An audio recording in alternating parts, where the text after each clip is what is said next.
Hey everyone, welcome to Anushala by Anushri. From today onwards, we are going to start with class 10th history, chapter number 2, that is nationalism in India. First chapter जो हमने देखा था it is about rise of nationalism in Europe. जब हम Europe की history की बात करते हैं तो वो हमें उतना रिलेटेबल नहीं लग पाता है क्योंकि ऑब्वियसली हम वहाँ की हिस्ट्री से बहुत कम कनेक्टेड हैं. ठीक है, लेकिन जब हम इंडिया की हिस्ट्री पढ़ते हैं, ठीक है, इंडिया के नेशनलिज्म के बारे में पढ़ेंगे तो यहाँ पर आपको 90% ऑफ दी चीज़ें काफ़ी ज़्यादा रिलेटेबल लगेंगी, समझ में आएंगी और थोड़ा सा ईजी जाएगा. ठीक है, कॉजेज़ और रीजंस और रिजल्ट क्या हुए, क्यों सत्याग्रह हुए, क्यों गांधी जी ने क्या किया, बाकी लीडर्स क्या कर रहे थे, सारा कुछ आपको इस चैप्टर में ईजीली समझ में आ जाएगा. अनुशाला पर हमने कोशिश की है कि इतने बड़े से चैप्टर को हम एकदम क्रिस्प एंड क्लियर तरीके से समझाएं जहाँ पर आप क्या कर सकें, एक तो याद भी रख सकें चीज़ों को और एक एनालिटिकल वे में सब कुछ समझ सकें ताकि आपको लॉन्ग आंसर्स लिखने में भी दिक्कत ना हो और आपसे MCQs और बाकी क्वेश्चंस भी बन सके. ठीक है, तो चलो बिना देर किए या बिना समय लगाए फटाफट शुरू करते हैं चैप्टर को. नेशनलिज्म का मतलब समझो क्या होता है, देशभक्ति.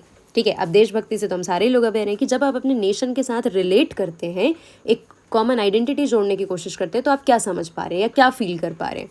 ठीक है, कि अगर आपको लगता है कि आप अपने नेशन के लिए कुछ करना चाहते हैं, जब आप नेशनल एंथम सुनते हैं या नेशनल फ्लैग को देखते हैं तो जो फीलिंग आपके अंदर आ रही है ना अपने नेशन के प्रति कुछ करने की, दैट इज़ देशभक्ति और we can say nationalism. India के पॉइंट ऑफ व्यू से जब हम देखते हैं तो नेशनलिज्म इमर्ज कब हुआ हमारे अंदर, जब हम कॉलोनियल रूल से काफ़ी ज़्यादा परेशान हो गए थे. ठीक है, मतलब जब हम पर ब्रिटिशर्स ने बहुत ज़्यादा राज कर लिया था, बहुत हमको एक्सप्लॉइट कर लिया था, तब हमारे अंदर नेशनलिज्म की फीलिंग, अपने नेशन को आज़ाद कराने की फीलिंग जागती है. ठीक है, कैसे, स्टेप बाय स्टेप देखेंगे.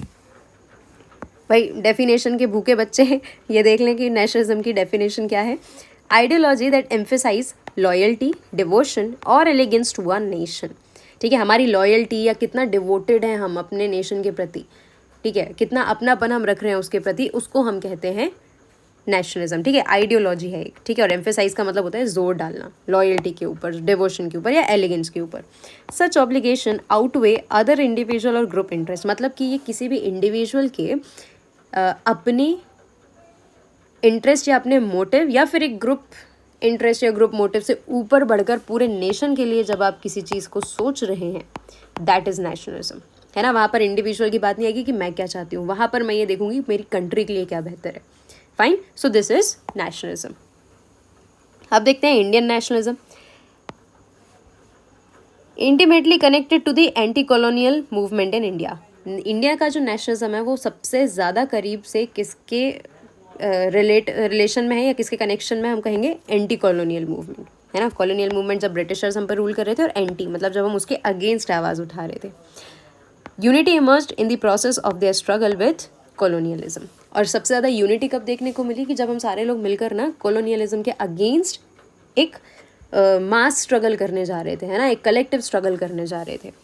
But classes and group felt the effects of colonialism differently. Unity emerge but not without conflicts, मतलब कि सारे क्लासेस और ग्रुप्स ज़रूरी नहीं है कि नेशनलिज्म से एक ही चीज़ समझ रहे हो. मतलब people will interpreting nationalism in their own ways differently. ठीक है, हर व्यक्ति को नेशनलिज्म एक ही चीज़ समझ में नहीं आ रही थी. किसी को लगता था कि भाई लैंड लॉस से पीछा छूट जाए या टैक्सेस ना देने पड़े या सॉल्ट लॉ टूट जाए, तो ये नेशनलिज्म था लोगों के लिए. है ना, अलग अलग मोटिव्स थे लोगों के लिए नेशनलिज्म. ठीक है, ये वाला जो एक पॉइंट है ना, ये स्पेसिफिकली आपको आगे जाके एक पूरा टॉपिक मिलेगा जहाँ आपको समझ में आ जाएगा कि भाई अलग अलग लोगों के लिए नेशनलिज्म अलग अलग क्यों था. है ना, ओहो सॉरी. चलो अब शुरू करते हैं मेन हमारी स्टोरी. चैप्टर को स्टोरी जैसे पढ़ोगे इंटरेस्ट भी आएगा, आसानी से याद भी हो जाएगी. ठीक है, अगर आप पूरा सिलेबस जैसे इसको पढ़ने के लिए चले जाएंगे तो इट विल बी डिफ़िकल्ट और लगेगा कि अरे कितना सारा कुछ हो रहा है, कैसे याद रखें. राइट, चलो कहानी शुरू हो रही है हमारी वर्ल्ड वॉर 1 से. वर्ल्ड वॉर 1 कब से कब तक चला, 1914 टू 1919.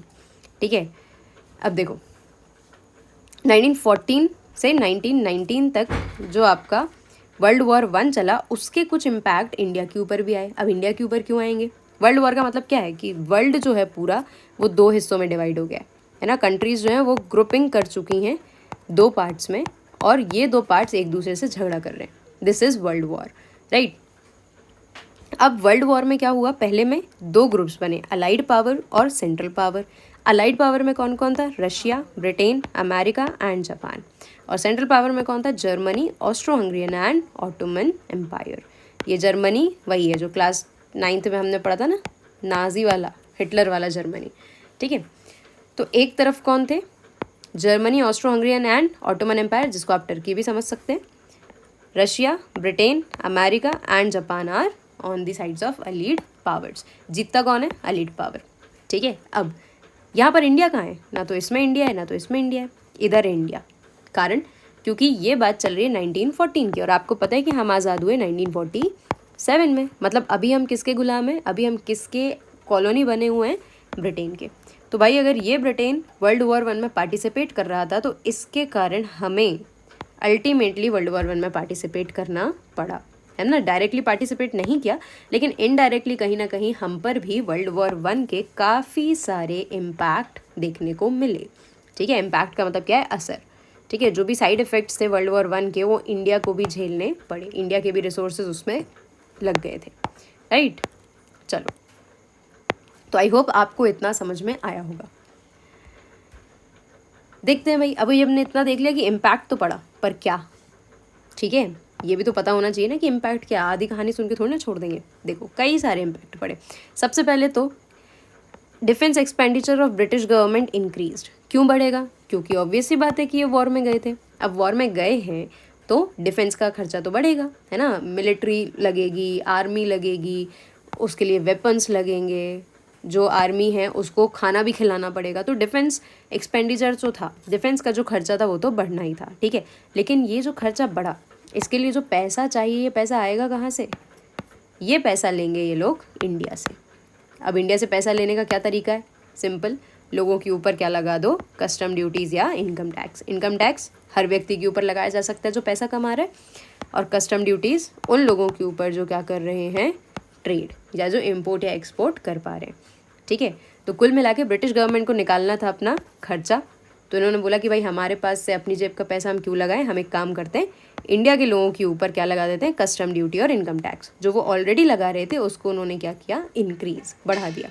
ठीक है, तो हमें क्या करना पड़ा, ज़्यादा इनकम टैक्स देना पड़ा और कस्टम ड्यूटीज़ भी ज़्यादा बढ़ गई।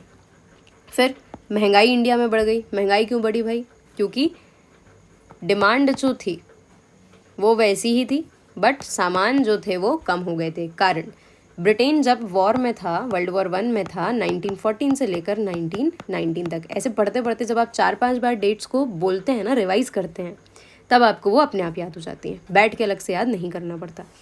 क्योंकि देखो, अब ब्रिटेन था वॉर में, तो यहाँ की इंडस्ट्रीज तो डेफिनेटली उतना अच्छा काम नहीं कर पाएंगी, तो वो जो सामान बना के हमारे इंडिया में भेज रहे थे, सस्ता सामान, वो हो गया, क्या हो गया, वो कम हो गया, उसकी सप्लाई कम हो गई। सप्लाई कम हुई, बाज़ार में लोग उतने ही थे, तो क्या हो गया, हमारे यहाँ के सामान के जो पैसे थे, प्राइसेस थे, वो बढ़ गए, डबल हो गए। ठीक है, साथ में अब भाई इनकी आर्मी इनके पास तो थी नहीं, क्योंकि ब्रिटेन या जो इंग्लैंड है वो खुद एक छोटा सा देश है, तो वहाँ पर उतनी जनसंख्या ही नहीं है जितनी बड़ी वो आर्मी चाहते थे। तो इनको आर्मी कहाँ से बनानी थी, इंडिया से। अब इंडिया के लोग आर्मी में जाने के लिए तैयार ही नहीं थे, क्योंकि वर्ल्ड वॉर में हमारा कोई हाथ ही नहीं है, ये तो आप लड़ रहे हो, हम इंडिया के लोग क्यों लड़ेंगे।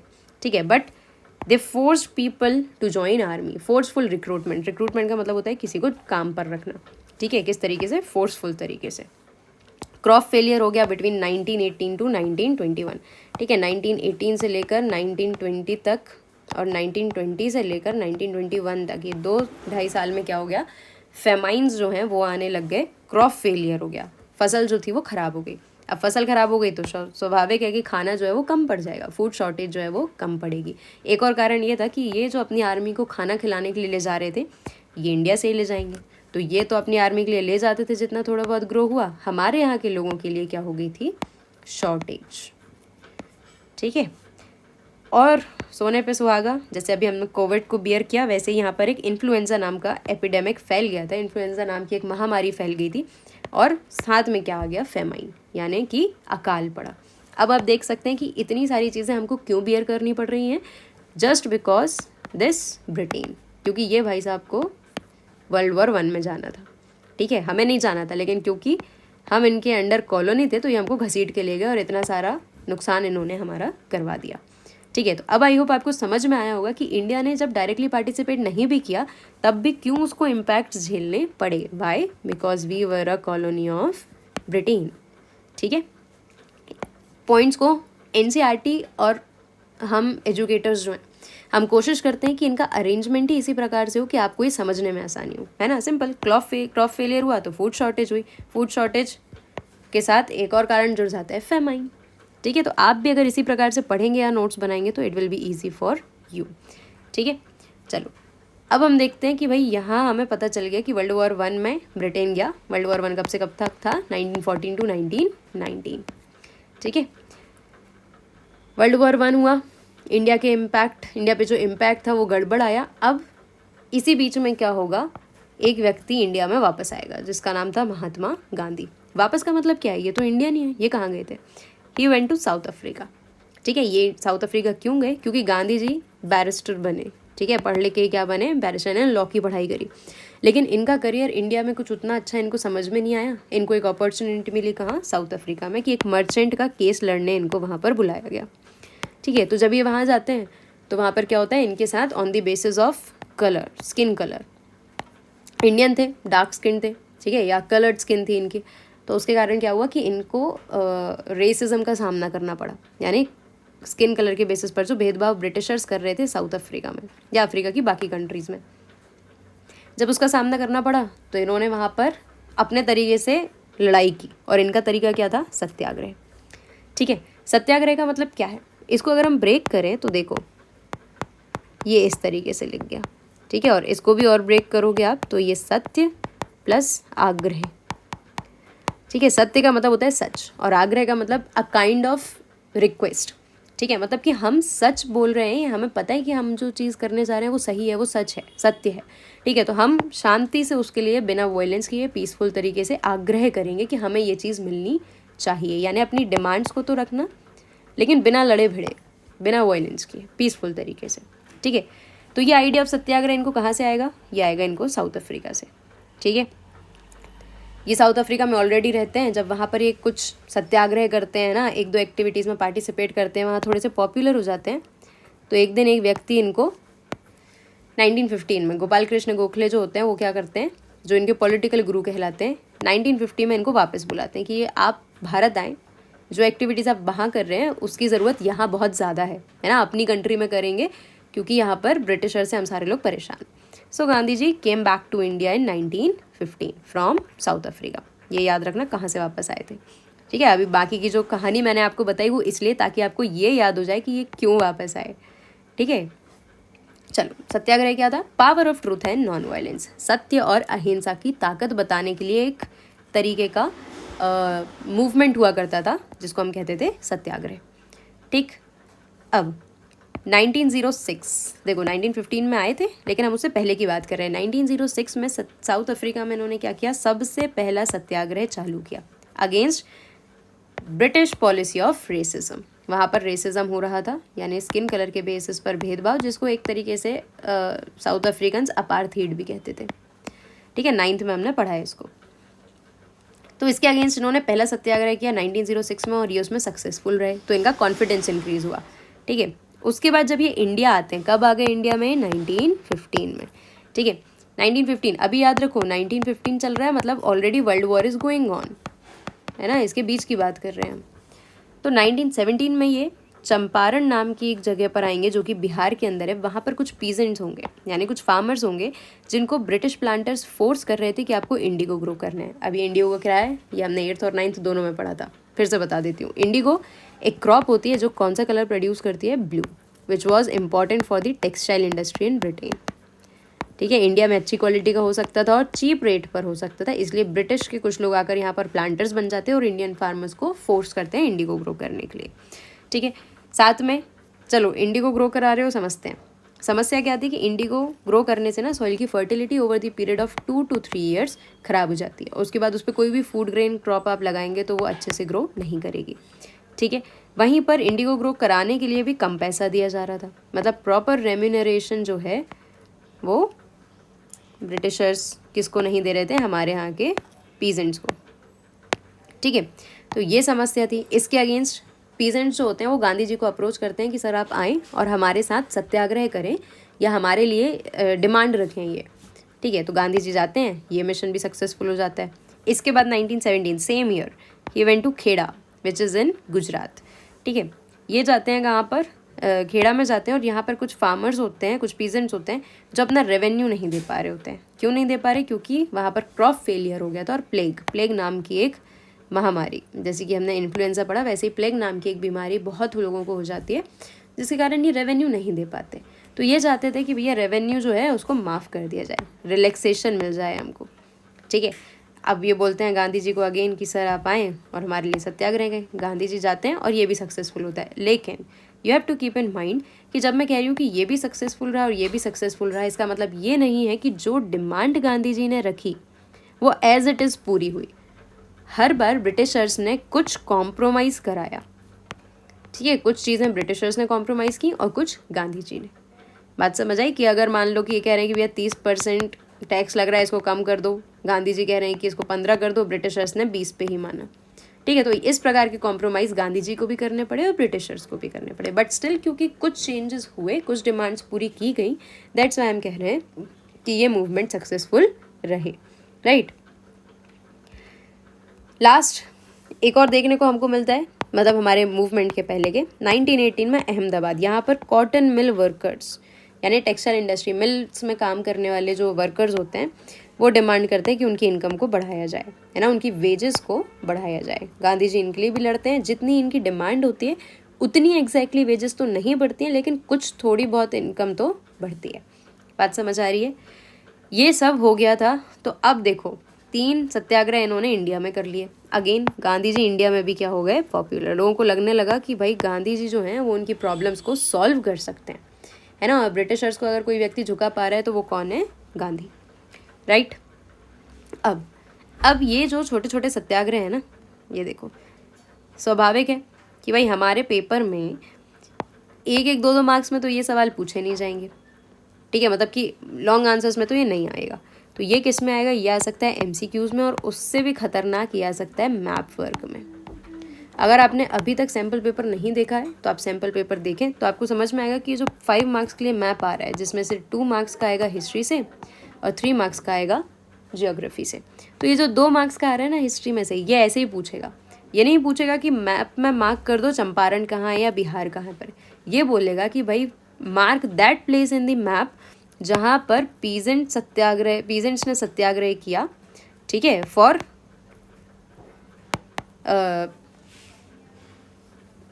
Increase in income of Indigo, ठीक है। सॉरी मैंने कुछ गलत बोल दिया ना, मान लो, चलो भूलो उसको, मैं बताती हूँ दोबारा से। क्वेश्चन कैसे आएगा? डायरेक्टली आपको किसी एक लोकेशन को मार्क करने के लिए नहीं कहा जाएगा, इन्फॉर्मेशन दी जाएगी, हिंट दी जाएगी और उसके साथ आपको मार्क करना है, ठीक है। सपोज वो ऐसे पूछ रहे हैं कि जहाँ पर 1917 का पीजेंट सत्याग्रह हुआ उसको मार्क कर दो, तो आपको इन्फॉर्मेशन पता होना चाहिए ना कि 1917 में कहाँ पर हुआ और क्या पीजेंट्स नहीं किया था, ठीक है। तो आपको पहले पता होना चाहिए कि भाई खेड़ा जो है वहाँ पर हुआ था, और खेड़ा कहाँ है? गुजरात। तो you have to mark any place in Gujarat, ठीक है। बात समझ में आ रही है? So this is how maps question can be solved. यहाँ से क्वेश्चंस आते ही आते हैं, ज़रूर से इनको उस तरीके से प्रिपेयर कर लें, ठीक है। चलो अब बढ़ाते हैं कहानी थोड़ी सी और आगे, बात करेंगे रॉलेट एक्ट की। ये सारे जो छोटे मोटे सत्याग्रह हमने पढ़े ये उतने इंपॉर्टेंट नहीं है, मैप वर्क में ही आएंगे या तो MCQ में आएंगे, लेकिन यहाँ से बनेंगे क्वेश्चंस, ठीक है। तो यहाँ पढ़ना है ध्यान से। रॉलेट एक्ट क्या था? सबसे पहले तो ये समझो, रॉलेट एक्ट 1919 में आया। 1919 मतलब अपना World War I, अपना नहीं, दुनिया का World War I जो था, ये जिस साल ख़त्म हुआ उसी साल क्या आ गया? रॉलेट एक्ट, ठीक है। Passed by imperial legislative council. ये कौन सी जगह थी भाई? ये जो आज आपकी पार्लियामेंट है ना, वैसी ही एक बॉडी हुआ करती थी जो पूरे इंडिया में क्या लॉ बनाना है वो देखती थी, ठीक है। Imperial legislative council. Imperial legislative council इस एक्ट को पास कर देती है, एक हेस्टी डिसीजन लेती है, मतलब एक जल्दबाजी वाला डिसीजन लेती है, जबकि इंडियंस जो हैं वो मना कर रहे होते हैं कि भाई ऐसा लॉ मत बनाओ, ठीक है। था क्या लॉ में ये तो समझो पहले। It gives power to British government to repress political activities. इस एक्ट के अंदर साफ साफ कहा गया था कि जो भी पॉलिटिकल एक्टिविटीज़ पॉलिटिकल एक्टिविटीज़ या आप एक तरीके से कह लें रेवोल्यूशनरी एक्टिविटीज़।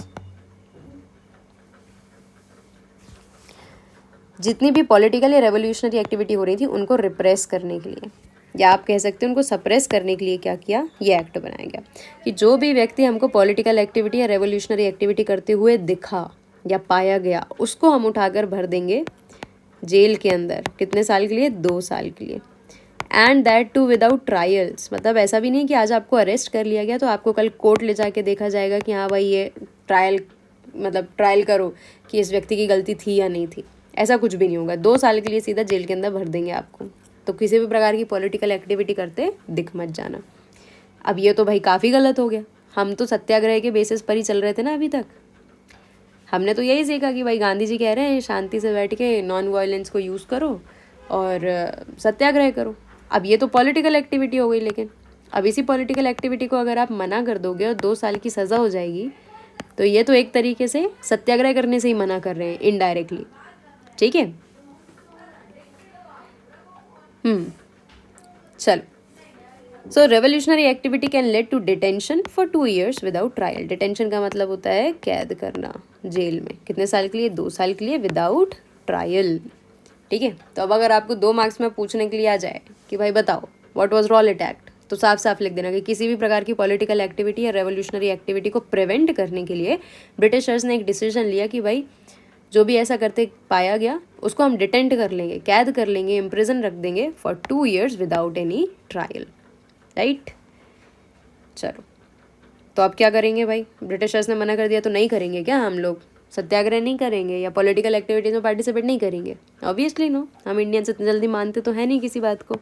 अब हम क्या करेंगे? हम रॉलेट के ऊपर ही करेंगे सत्याग्रह। ठीक है, और इसका नाम भी हमने क्या रखा? रॉलेट सत्याग्रह। It was first nationwide सत्याग्रह। पहला सत्याग्रह जिसमें पूरे नेशन में अलग अलग जगह पर लोग एक ही कॉज के लिए लड़े।